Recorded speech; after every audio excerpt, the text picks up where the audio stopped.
Assalamualaikum warahmatullahi wabarakatuh. Salam dan bahagia, Ibu, Bapak, Guru hebat. Saya Lilin Septiana Wulandari, calon guru penggerak Angkatan 7 dari SMP Negeri 49 Jakarta. Berikut ini adalah aksi nyata modul 2.3 mengenai coaching untuk supervisi akademik yang telah saya implementasikan di lingkungan sekolah. Coaching untuk supervisi akademik ini meliputi 3 tahapan, yaitu pra-observasi, observasi, dan pasca-observasi. Selamat menyaksikan, semoga bermanfaat.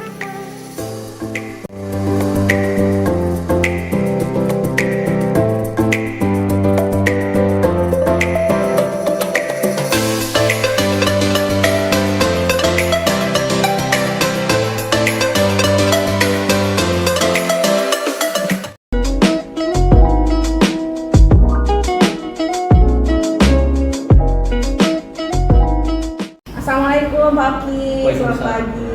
Ya, waalaikumsalam Bu Lilin, selamat pagi juga. Apa kabar Pak Oki? Alhamdulillah baik. Alhamdulillah. Baik Pak Oki, sebelum kita masuk ke kelas yang akan supervisi hari ini, sebelumnya kita akan melaksanakan pra-observasi terlebih dahulu ya Pak Oki ya. Nah, kegiatan ini bertujuan untuk pengembangan diri dari Pak Oki itu sendiri. Jadi supervisi akademik ini bertujuan untuk pengembangan diri dari seorang guru itu Pak Oki ya. Iya. Nah, sebelumnya kira-kira kelas apa yang akan kita supervisi? Untuk kelas yang akan kita ambil untuk supervisi yaitu kelas 7G Bu Lilin. Oke, 7G. Jam keberapa Pak Oki? Jam ketiga pukul 8.30. Oke, 2JP ya Pak Oki ya. Iya, Jam iya. ketiga 4 pukul 8.30 kelas 7G. Hari ini di kelas 7G ya Pak Oki ya.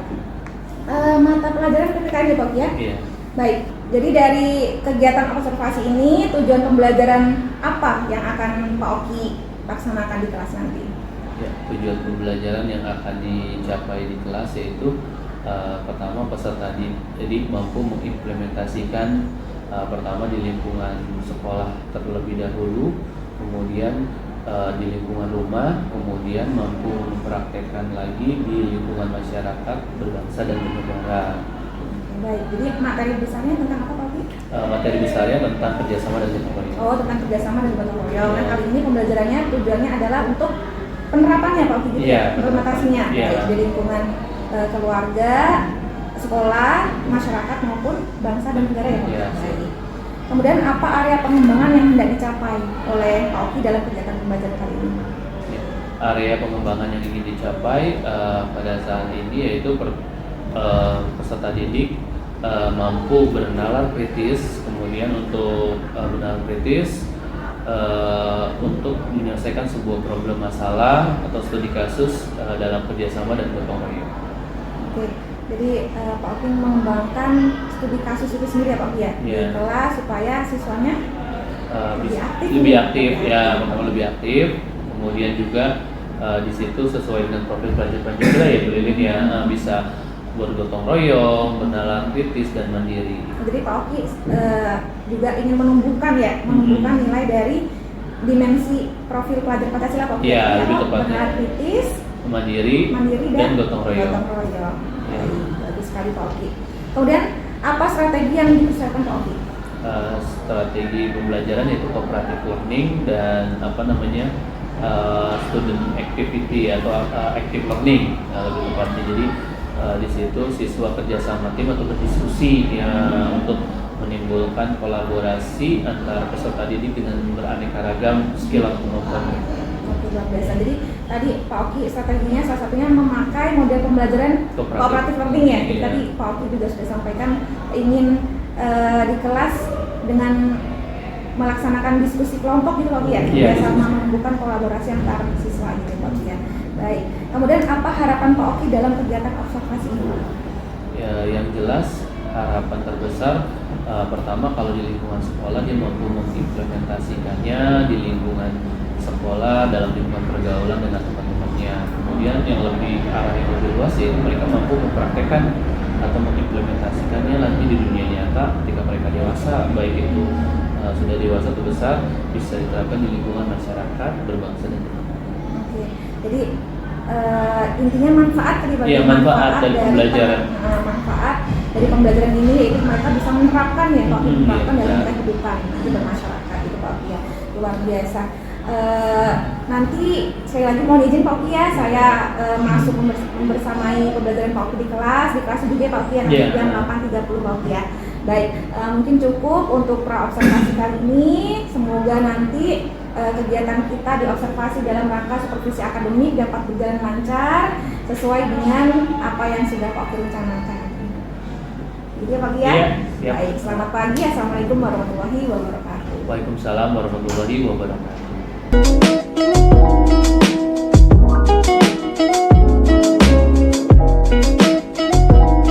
Bismillahirrahmanirrahim. Assalamualaikum warahmatullahi wabarakatuh. Selamat pagi anak-anak. Gimana kabarnya? Alhamdulillah ya, luar biasa. Pada kesempatan pembelajaran hari ini, tadi kita sudah absen. Ya, kita akan berbicara tentang bagian D dan E, yaitu pertama adalah revolusi mental dan terakhir ada bagaimana penerapan gotong royong dalam kehidupan keluarga, masyarakat, berbangsa dan bernegara. Yuk, Aleo, ya saya mau review minggu lalu dulu ya, sebelum kita masuk kepada bagaimana penerapan kerjasama. Alia, apa sih arti dari kerjasama? Kerjasama itu kegiatan melakukan sesuatu untuk tujuan bersama. Ya, jadi ada tujuan bersama. Hilman, mana Hilman?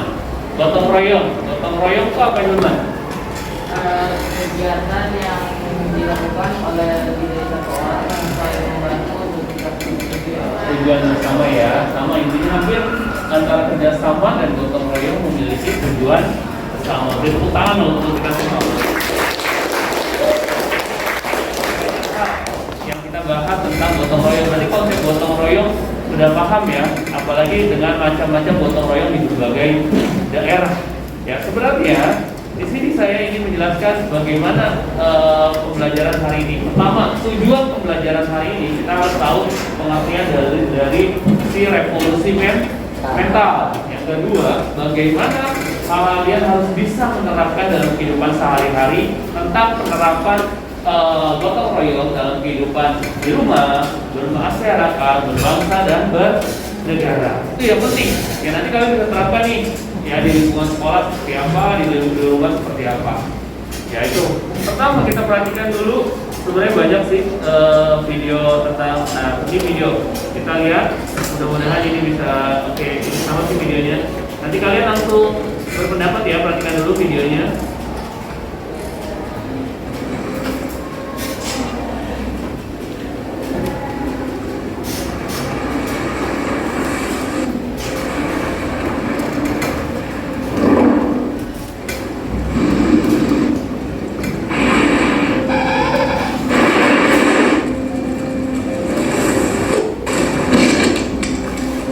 Video satu, perhatikan ya, video pertama. Ya, nanti kalian akan bisa tahu apa sih pentingnya kerjasama itu. You know what's gotta be done? Move it, move it, move it. Hey, you never have to.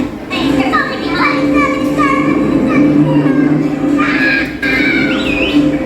Come on, let's go. Everyone move it. Together.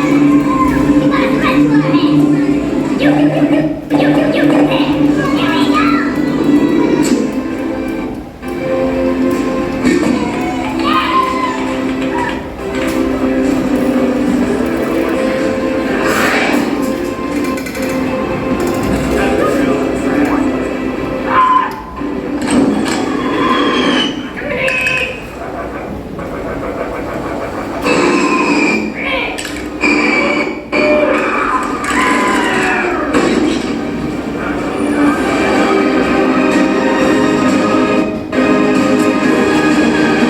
Apa yang dapat kalian simpulkan dari video tersebut? Ya, ada yang mau berpendapat silakan, dapat poin 1000 dari saya. Dengan bekerja sama, Siapa Bilal ya? ya, Oh iya, Bilal benar. dengan bekerja sama sesuatu yang tadinya sulit akan menjadi lebih mudah. Oke, go. Beri tepuk tangan untuk Bilal. Yang pertama, ya, Ahmad Syarif, apakah kalian pernah melihat kegiatan kerjasama dan gotong royong? Ya, contohnya apa Ahmad Syarif dalam kehidupan sehari-hari yang pernah Ahmad Syarif lihat? Misalkan Sabtu Minggu aja deh kalau waktu kalian libur. Oh, membersihkan lingkungan rumah. Biasanya kalau kegiatan Karang Taruna ngapain nih?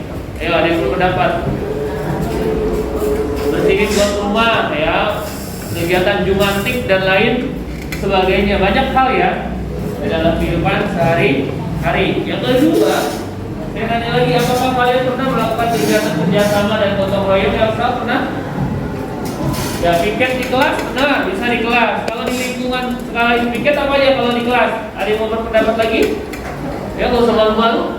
Ya, kerja kelompok. Nah, Rehan biasanya ngapain lagi kalau di rumahan? Rehan. Yo. Apa? Oh, membantu ibu. Ya, biasanya pekerjaan di rumah. Oke, good. Ya, hampir paham ya. Ibaratnya kalian udah tahu arti penting gotong royong dalam penerapan kegiatan sehari-hari. Nah, terkait tadi kan udah hampir penerapan nih, kita belum mengenal namanya revolusi mental. Saya menjelaskan sedikit.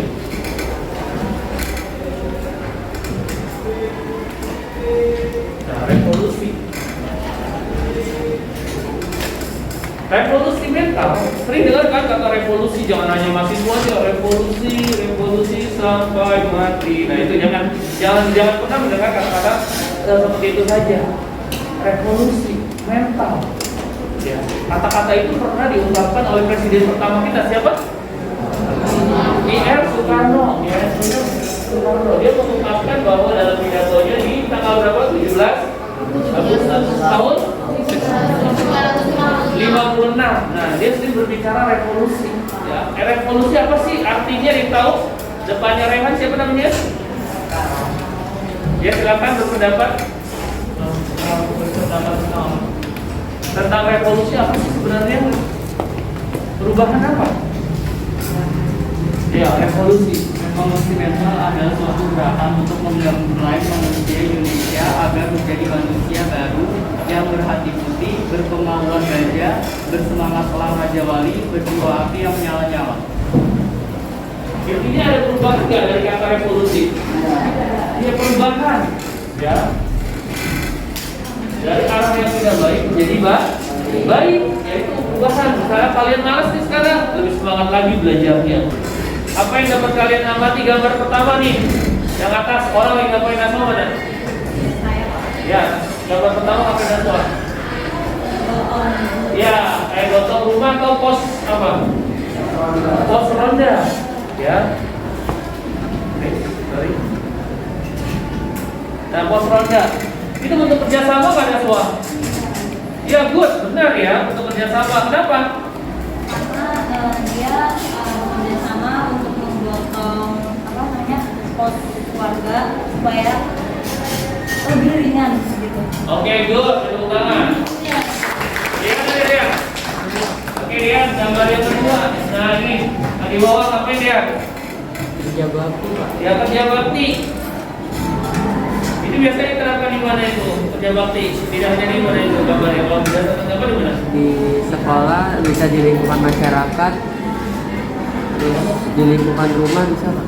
Kalau bisa juga di lingkungan rumah, banyak hal ya. Dan kalian ketika kalian dewasa bisa diterapkan dalam kehidupan sehari-hari bermasyarakat. Terus kalian nggak mungkin jadi anak kecil terus kan?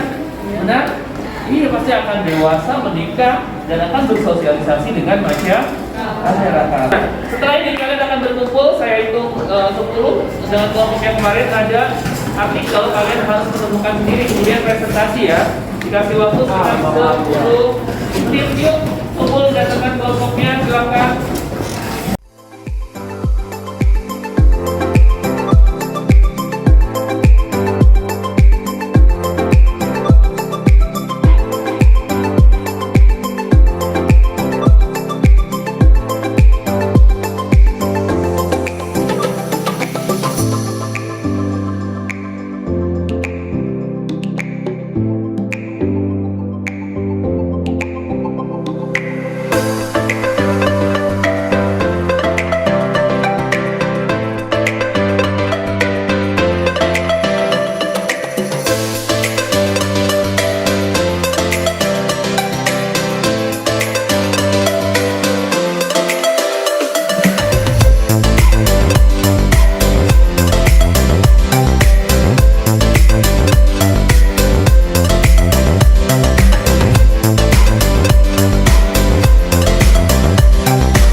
Kalian sudah memahami betapa penting kerjasama dan gotong royong dalam kehidupan sehari-hari. Tidak ada kemajuan tanpa kerjasama dan gotong royong. Tantangannya adalah bagaimana menerapkan kerjasama dan gotong royong itu secara nyata di lingkungan keluarga, di sekolah, di masyarakat, hingga dalam kehidupan berbangsa dan bernegara. Oke, setelah mengamati video tersebut, langsung ditulis. Saya kasih waktu 10 menit, jawab kelompok cepat. Ini dapat poin 1 prestasi.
Pertama, berarti berdasarkan video yang tadi ya. Silakan. Ingin dibacakan oleh siapa? Suaranya agak lantang. Sebelumnya perkenalkan dulu kami dari kelompok 2. Saya Audia. Saya Audrey. Saya Gilang. Saya Bahar. Ya, silakan. Dan kali ini kita akan mempresentasikan tentang lomba kerja peserta didik yang telah kami lakukan. Yang pertama yaitu tentang coba jelaskan kembali. Ya, kembali berdasarkan video kan?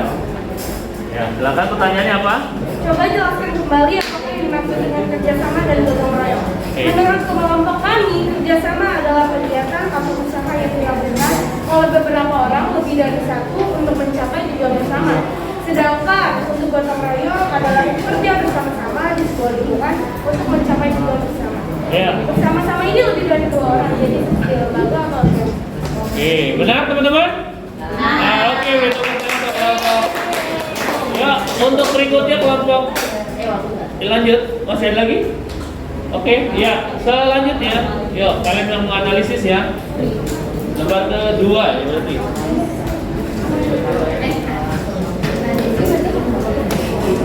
Oke, baca yang pertama pertanyaan dan jawab.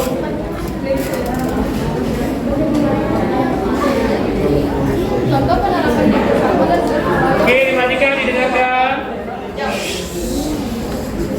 1. Membersihkan rumah. 2. membantu orang tua untuk menjaga adik. 3. Membantu ibu memasak. 4. Membantu ayah mencuci mobil atau motor. Yang kelima adalah membantu ibu menyiapkan. Oke, yang kedua, sekolah. 2. Sekolah. 1. Tiket. 2. Kerja kelompok. 3. TSN. 4. Kerja bakti membersihkan sekolah. 5. Kerjasama dalam membuat budget. Oke, 3. Lanjut di masyarakat bagaimana? Masyarakat. 1. Membersihkan selokan. 2. Membantu tetangga hajatan. 3. Berronda malam. 4. Membantu tetangga yang sedang sakit. 5. Membantu menyiapkan acara tahlilan. Tahlilan. Oke, lanjut. Berbangsa dan bernegara. Yuk. Bangsa dan negara. 1. Pemilihan presiden. 2. Perayaan hari besar. 3. Pemilihan kepala daerah. 4. Pemilihan anggota DPR. 5. Memberikan sumbangan kepada PNI. Oke, ada lagi cukup? Oh, masih satu lagi, silakan. Dan yang terakhir yaitu menurut kalian apa dampak dari penerapan kerjasama dan gotong royong yang telah kalian lakukan baik di lingkungan keluarga, sekolah, masyarakat maupun bangsa dan negara? Menurut kami dampak dari penerapan kerjasama gotong royong yang telah kami lakukan adalah berdampak baik karena dapat memperkuat tali silaturahmi dan persaudaraan antara satu dengan yang lainnya. Oke, good. Beri tepuk tangan dulu.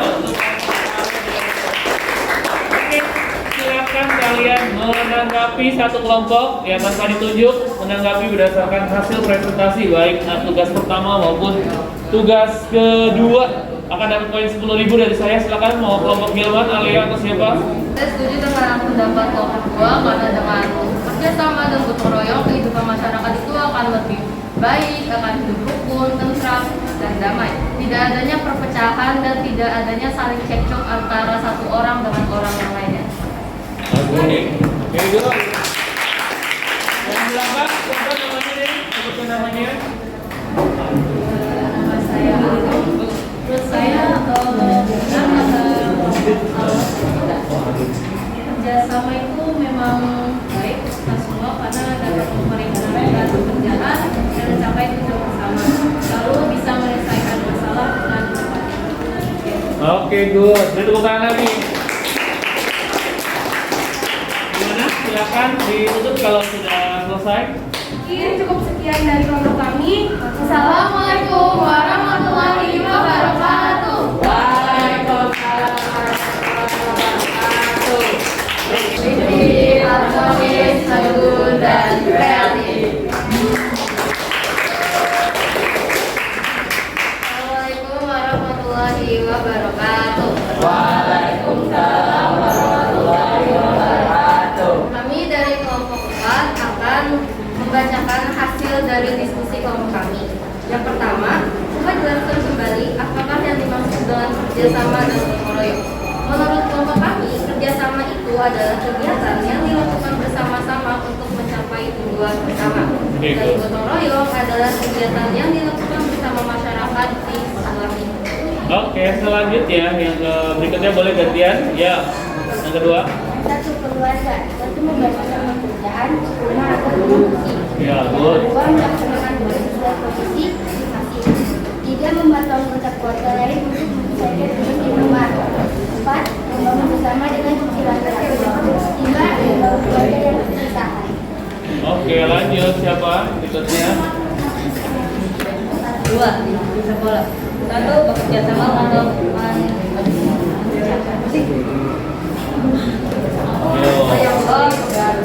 kerjasama untuk mengerjakan tugas proyek. 2. Belajar bersama. 3. Membersihkan lingkungan sekolah, mewujudkan sekolah yang bersih. 4. Mengikuti lomba sesuai kemampuan masing-masing.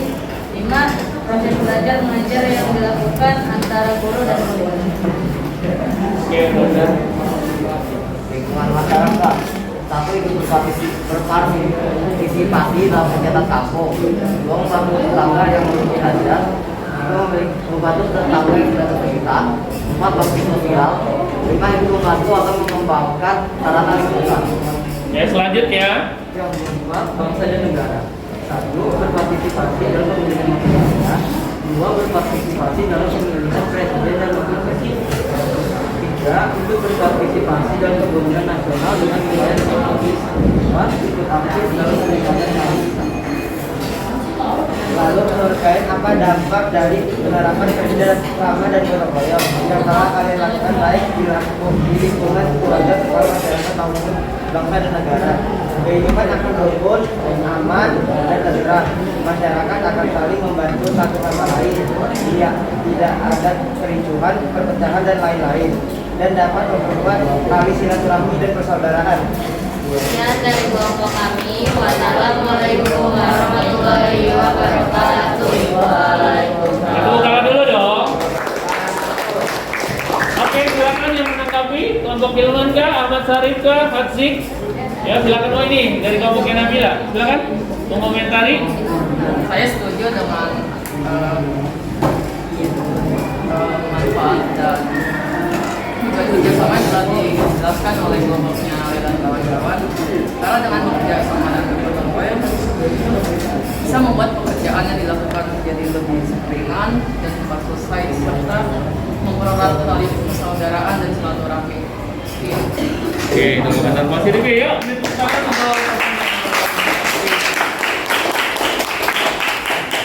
Jadi ada take and give, jadi saling menganalisis. Ini dapat mengamati, mengobservasi, ya, menganalisis dan lain sebagainya. Oke, silakan ditutup, balik lagi ke tempat. Ya, terima kasih. Wassalamualaikum warahmatullahi wabarakatuh. Kemudian berdasarkan pembelajaran hari ini, apa sih yang bisa kalian simpulkan dari masing-masing kelompok mengenai praktek gotong royong? Ya boleh arti, boleh bagaimana prakteknya dalam kehidupan sehari-hari. Silakan yang ingin berpendapat dapat poin 2000 dari saya. Di kegiatan pembelajaran hari ini kita belajar tentang betapa pentingnya gotong royong dan kerjasama. Karena gotong royong dan kerjasama merupakan suatu fondasi untuk membangun suatu bangsa yang lebih baik dan lebih harmonis. Kerjasama dan gotong royong juga salah satu penyebab keberhasilan Indonesia mengusir penjajah. Maka dari itu kita sebagai penerus bangsa harus meneruskan sikap gotong royong yang sudah ada dalam diri kita sejak lahir. Itu saja, beri tepuk tangan dong yang udah berani. Oke, penguatan dari saya, lebih tepatnya kerjasama merupakan keinginan baik dari individu maupun kelompok untuk melakukan suatu pekerjaan, ya, agar pekerjaan itu mudah tercapai nggak? Ya, sesuai dengan keinginan atau tujuan dari suatu kelompok, ya. Jadi kita nggak bisa egois mengerjakan segala sesuatu sendiri. Sendiri lebih ringan nggak sih kalau kita kerjasama? Nah, contohnya ada tugas kelompok yang berat membuat makalah atau presentasi, ya kalau kerja tim dibagi-bagi. Pertama, ada yang mencari artikelnya, yang kedua ada yang ngetik, yang ketiga ada yang ngeprint, yang keempat ada yang ngejilid, ya, yang kelima ada yang buat displaynya, ya, untuk praktek. Itu intinya dari kerjasama, memudahkan kalian dalam melakukan sebuah pekerjaan. Oke, untuk evaluasi hari ini saya akan mengirim link quizzes, ya, ke kalian untuk penilaian. Oke, yuk dilihat dulu, cuma sedikit, cuma 10 soal.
Oke, untuk tugas minggu depan kalian akan membuat rangkuman materi yang kita bahas pada hari ini, ya. Nah itu kalian boleh dalam bentuk PPT dibebaskan ya, mind mapping, kemudian juga dalam bentuk foto maupun video, ataupun PPT dalam bentuk Canva atau slideshow, itu bisa dibebaskan, sekreatif kalian. Paham? Oke, paham. Demikian pertemuan kita hari ini saya akhiri. Wabillahi taufiq wal hidayah. Wassalamualaikum warahmatullahi wabarakatuh. Waalaikumsalam warahmatullahi wabarakatuh. Selamat siang dan salam sejahtera untuk kita semua.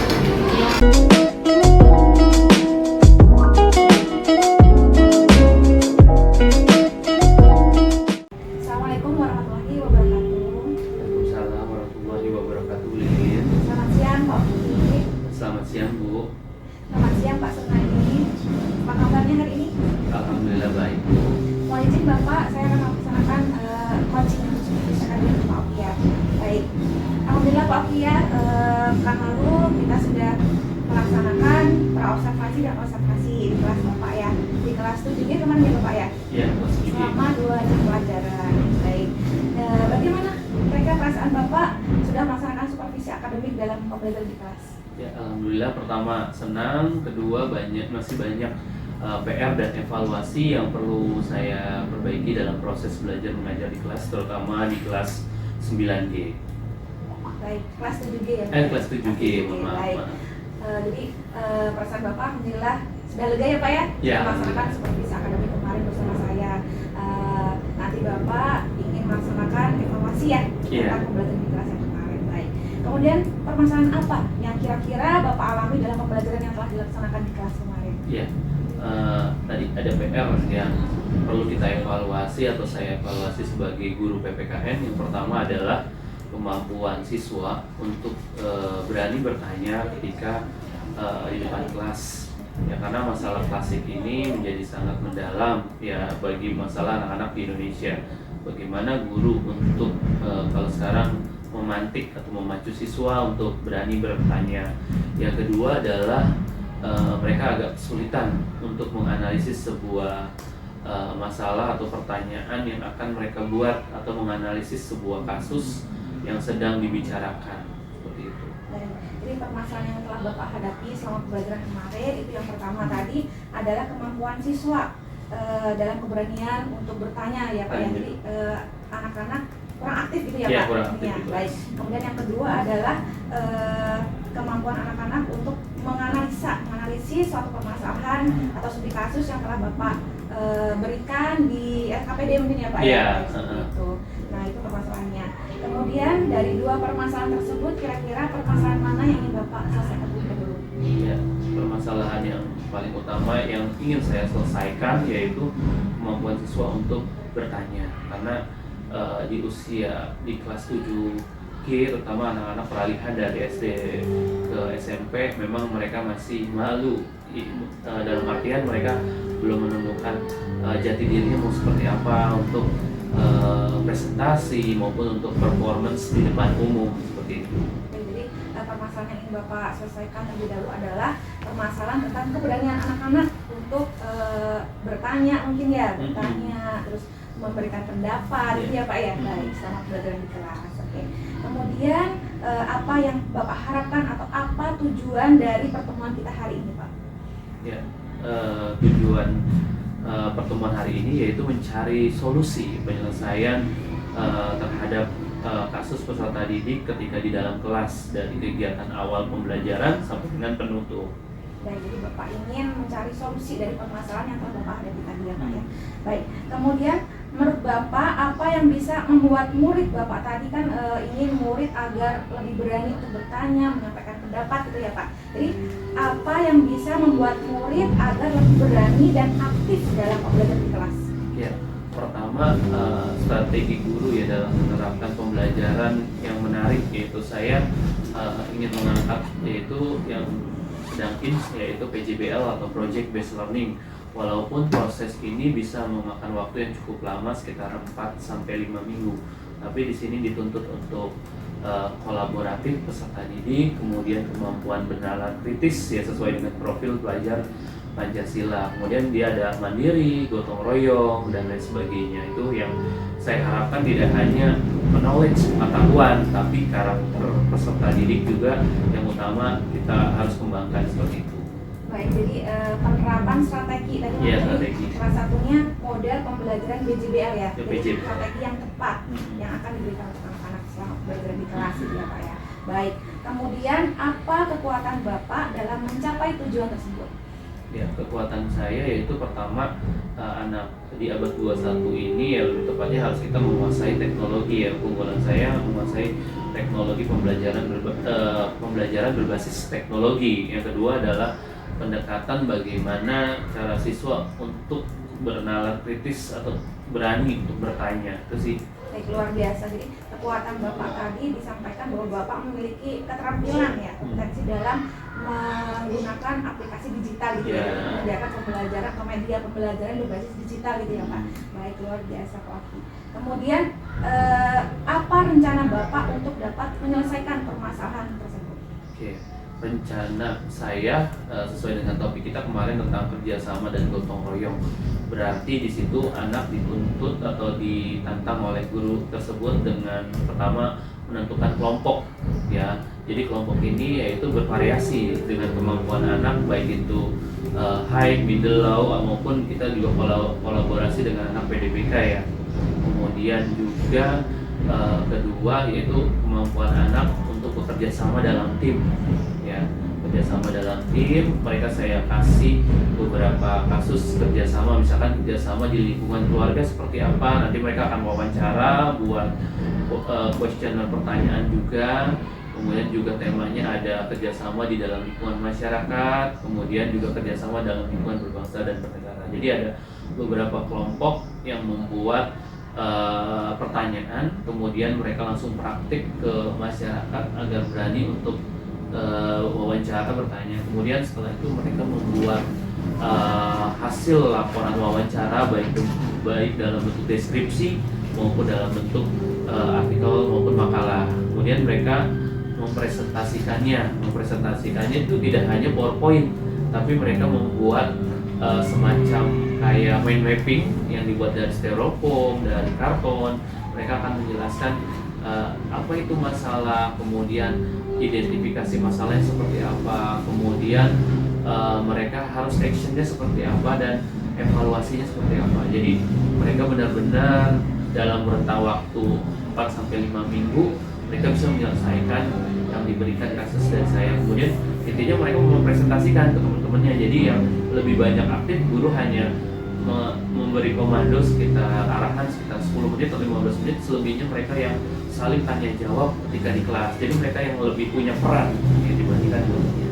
Jadi tadi rencana Bapak adalah yang pertama membentuk kelompok secara bervariasi ya, variatif, nanti peserta didik dibagi kelompok gitu, kelompok diskusi ya Pak. Kemudian juga tadi memberikan pertanyaan atau juga tugas gitu ya, tugas yang meminta mereka untuk meneliti atau studi kasus gitu ya, studi kasus untuk dapat menyelesaikan permasalahan di kasus tersebut gitu ya Pak. Kemudian juga tadi Bapak mengarahkan mereka untuk menerapkan ke lingkungan sekitar, baik keluarga, di masyarakat maupun di bangsa dan negara ya. Baik, kemudian juga melakukan wawancara, kemudian nanti hasil wawancara dapat dipresentasikan dalam pertemuan selanjutnya gitu ya. Jadi nanti Bapak harap tadi agar anak-anak terlibat aktif dalam pembelajaran di kelas. Luar biasa. Kemudian apa ukuran keberhasilan dari rencana Bapak tersebut? Yang jelas ukuran pertama yaitu siswa harus berani tampil, ya ibaratnya untuk mengembangkan karakter tadi, benar kritis, berani untuk bertanya, berani untuk menganalisa sebuah masalah seperti itu. Dan tidak hanya nilai yang mereka kejar, tetapi bagaimana mereka pembentukan karakter, lagi-lagi ya, itu karakter utamanya seperti itu. Oke, jadi umuran keberhasilan tadi yang Bapak sampaikan adalah sampai anak-anak bisa menumbuhkan sikap bernalar kritis ya, bernalar kritis dalam pembelajaran di kelas. Nanti juga sebagai pembentukan karakter gitu ya, mereka tidak berpikir hanya nilai saja dicapai, tapi prosesnya gitu, proses belajar di kelas, salah satunya dari pembentukan karakter, bernalar kritisnya. Baik, Kemudian bagaimana begini, kalau namanya rencana kan pasti ada hambatan, ada tantangan. Nah, seperti itu. Jadi kalau ada tantangan hambatan, bagaimana cara Bapak menghadapinya atau mengatasi hambatan tersebut? Oke, biasanya hambatannya namanya anak-anak ya, kesulitan untuk menentukan kelompok. Kadang mereka lebih nyaman dengan teman yang ini, lebih nyaman dengan teman yang ini. Makanya peran guru di situ harus berani bermusyawarah dengan mereka, tidak boleh otoriter juga untuk menentukan proporsi kelompoknya. Jadi walaupun diserahkan mereka, tapi kita tetap ikut gitu, jangan sampai anak itu dengan kemampuannya ibarat tidak kolaborasi. Itu sih yang pertama. Yang kedua, kalaupun mereka agak kesulitan ya kita mau nggak mau kita voting atau menggunakan spin atau dengan menggunakan teknologi ya, diputer dia diacak kelompoknya seperti itu. Jadi cara mengatasi hambatan tadi salah satunya kan Bapak menyampaikan hambatannya dalam pembentukan kelompok ya. Anak-anak cenderung memilih kelompok yang nyaman gitu ya, udah bestie gitu ya. Jadi mereka yang nyaman aja, situ-situ aja, nggak mau dengan kelompok yang lainnya gitu ya. Nah tadi cara Bapak untuk mengantisipasinya adalah salah satunya harus lebih tegas lagi ya, membentuk kelompok, membagi kelompok-kelompok di kelas, dan juga salah satunya penerapan aplikasi spin ya Pak ya. Nah itu juga sering digunakan sekarang. Baik, luar biasa Bapak. Kemudian apa komitmen Bapak terhadap rencana tersebut? Ya, komitmen saya jelas ya, pertama model pembelajaran ini harus konsisten dilakukan oleh saya sendiri, baik itu setelah di kelas 7G maupun kelas 7 lainnya. Kemudian juga saya pun berkolaborasi dengan tim MGMP yang ada di sekolah agar ada masukan, oh ini kelebihannya ini kekurangannya seperti apa, dan dievaluasi dengan MGMP. Kemudian juga yang ketiga, jika ini pembelajarannya bermanfaat ya, karena menurut Profesor Komar kan untuk di kurikulum Merdeka tidak sebanyak-banyak PJBL dan problem based learning dalam bahasa saya sebuah studi kasus begitu. Agar sih intinya teman-teman juga kalau memang ini bermanfaat bisa dipelajari juga, bisa kita saling share dengan guru selain mata pelajaran PPKN. Jadi komitmen Bapak tadi adalah satu, konsisten ya, konsisten terhadap pembelajaran yang tadi ingin mengembangkan kreativitas anak-anak gitu ya. Salah satu tadi PJBL tadi mengenai bahasa kasus, kemudian menjalin kolaborasi dengan rekan sejawat MGMP, PPKN ya. Kemudian siapa dan apa yang dapat membantu Bapak dalam melaksanakan komitmen tersebut? Tadi Bapak juga sudah sempat menyampaikan kolaborasi ya dengan rekan sejawat. Nah, kira-kira mungkin ada lagi Pak, siapa dan apa yang dapat membantu Bapak dalam melaksanakan komitmen Bapak tersebut? Yang jelas komitmen ini bisa dilaksanakan oleh seluruh warga sekolah ya, tidak hanya kepala sekolah termasuk harus mendukung, kemudian wakil bidang kurikulum, kesiswaan, semuanya harus mendukung elemen, termasuk siswa, orang tua harus tahu model pembelajaran seperti apa yang akan nanti diterapkan ke peserta didik, karena keberhasilan sekolah tidak hanya ditentukan oleh guru, tapi dari orang tua, dukungan masyarakat dan lain sebagainya.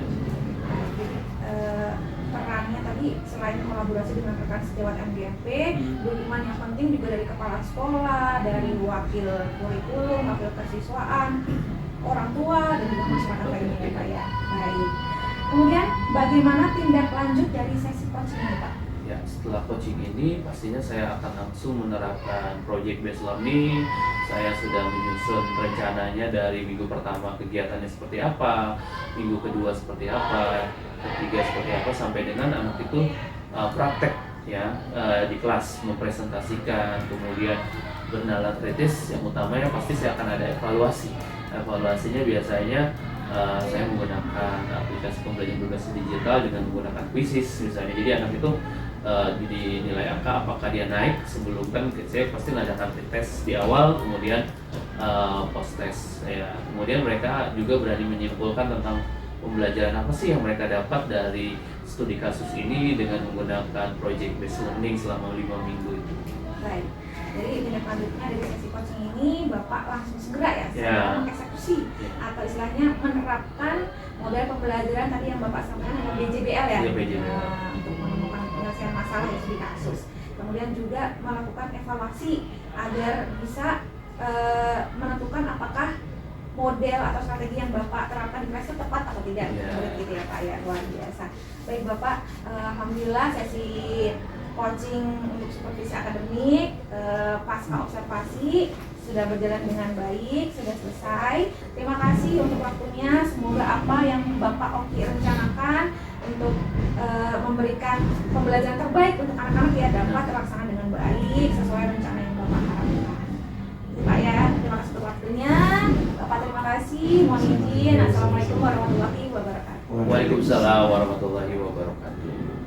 Terima kasih Pak Oki dan Ibu Lili sudah coaching hari ini untuk materi pasca observasi ya. Setelah kemarin terdata dan observasi saya sudah lihat, dan tadi proses coachingnya sudah mencakup 3 poin, artinya kemitraannya ada, proses kreatifnya ada, dan memaksimalkan potensi ada.